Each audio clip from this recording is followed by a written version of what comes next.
Mon nom est Gordon Levine. Je suis un survivant de cancer du côlon de stade 4 métastatique et défenseur de droits des patients. J'aimerais parler des essais cliniques, mon expérience avec les essais cliniques en recherche pour le cancer et les champs que je vois évoluer dans les dernières années. Dans mon cas, j'ai été diagnostiqué en 2014 et à l'époque, certainement, le sentiment c'était qu'un essai clinique c'était vraiment la dernière étape, la dernière chance. Alors le patient recevrait le standard de soins, la chirurgie, la chimiothérapie et si tu étais chanceux, tu rentrais en rémission. Si tu étais malchanceux, tu avais une récurrence, ce qui voulait dire plus de chirurgie ou de la chimiothérapie. Ultimement, si tu échouais à toutes les lignes de traitement, tu peut-être irais regarder pour un essai clinique, probablement comme un Hail Mary, une dernière chance pour voir s'il y a quelque chose peut-être qui pourrait euh, augmenter la durée de vie. Et certainement, le sentiment que moi j'avais, c'était que je contribuerais à l'avancement de la science, ce qui était tellement important. Alors, pour moi, j'étais dans un essai clinique après 3 lignes de traitement et après après que je suis parti de cet essai clinique-là parce que j'ai eu une progression, j'ai eu une 4e ligne de traitement qui était toxique et j'ai reçu de l'immunothérapie de ce que moi j'appellerais sur une base expérimentale parce que ce n'était pas un essai formel, c'était pas sous approbation, ça a été donné hors indication, mais ça a été extrêmement efficace, un grand succès. Ça a sauvé ma vie et en ce moment, j'ai aucune preuve de maladie. J'ai pas de signe de maladie, ce qui est un énorme résultat considérant l'étendue métastatique de ma maladie. Alors, ce que j'ai vu dans les dernières années, c'est une approche très différente aux essais cliniques et ça, c'est l'approche que moi je prends quand je parle à un patient avec le cancer en tant qu'égérie. Alors, la première étape, séquençage, biomarqueur et déterminer la génétique de la maladie. Et deuxièmement, regarder pour le traitement le plus approprié pour votre cancer et les biomarqueurs spécifiques à votre maladie. Et dans plusieurs cas, ça va peut-être être un essai clinique, même aussitôt que première ligne de traitement. On a vu de la recherche qui montre que pour certains biomarqueurs, un essai clinique qui donne par exemple soit de l'immunothérapie ou peut-être un traitement ciblé pour un biomarqueur, par exemple pour les mutations KRAS. Alors, peut-être que ça pourrait offrir les meilleurs résultats et en même temps éviter ce que moi j'ai dû vivre. Donc, la chimiothérapie à répétition, qui n'a pas été un succès, avec des effets secondaires à long terme, ce qui veut dire une neuropathie permanente, ce que j'ai. Et au lieu aller vers un traitement qui pourrait livrer les meilleurs résultats. Et il y a un deuxième aspect aussi que je vois beaucoup. Alors, plusieurs fois, quand les patients m'appellent, ils sont déjà passés à travers 1 ou 2 lignes de traitement et ils sont faibles. La maladie les affaiblit et les traitements les affaiblit.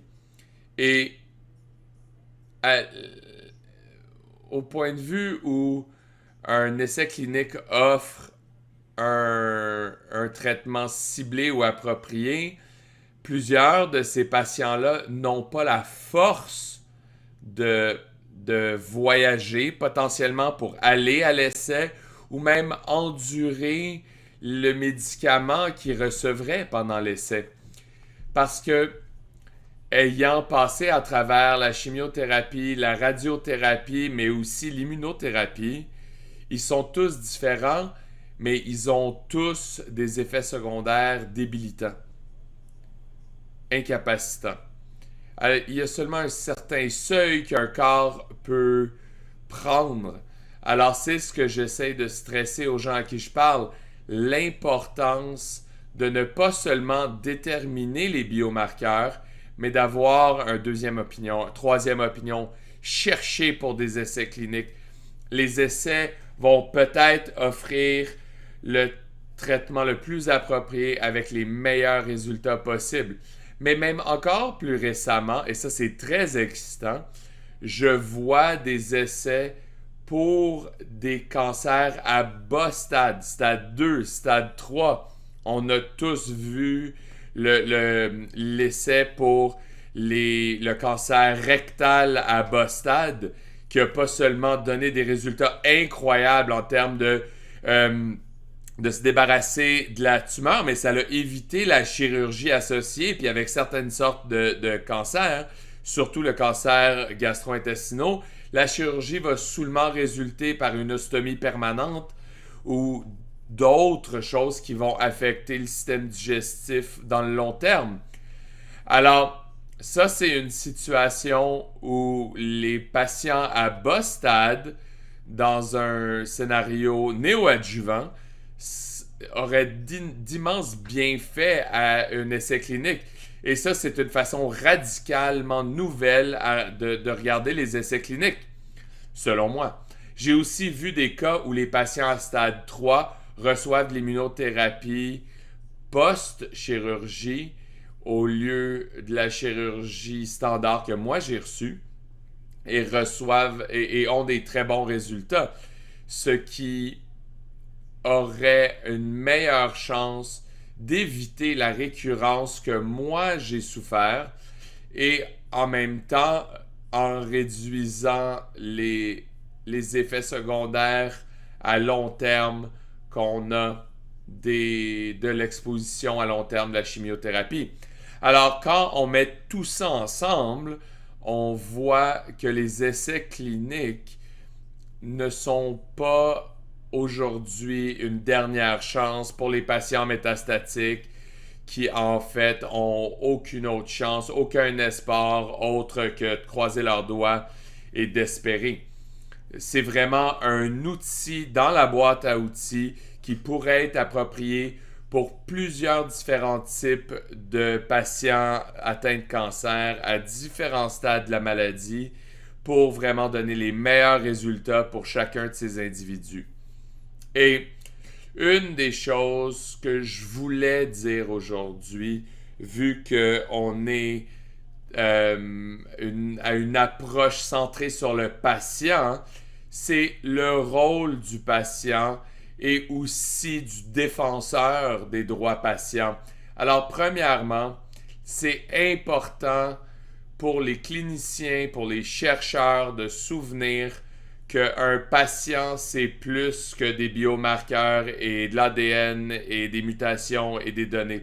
Il y a une personne qui est un patient qui gère une maladie grave, une maladie qui met sa vie en danger, de l'anxiété, d'autres problèmes comme ça. Et je pense que c'est important de ne jamais oublier que même si on est heureux d'aider la recherche et avancer la science, on est toujours des gens, des personnes qui ont besoin d'être vus dans ce scénario-là.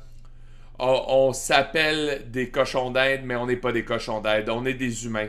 Et le dernier point que j'aimerais finir, sur lequel j'aimerais finir, c'est que les patients comme moi qui sont passés à travers 8 ans de traitement, des essais cliniques, des standards de soins, des protocoles des chirurgies, nous avons beaucoup à donner à la communauté de recherche. On est ici pour parler, mais on est ici aussi pour dire qu'on veut participer, on veut être là, on veut vous aider à créer des essais qui vont être les plus efficaces possibles et les plus utiles pour les patients qui sont dans les essais cliniques. Alors, souvenez-vous de nous en tant que patients et en tant que défenseurs des intérêts des patients.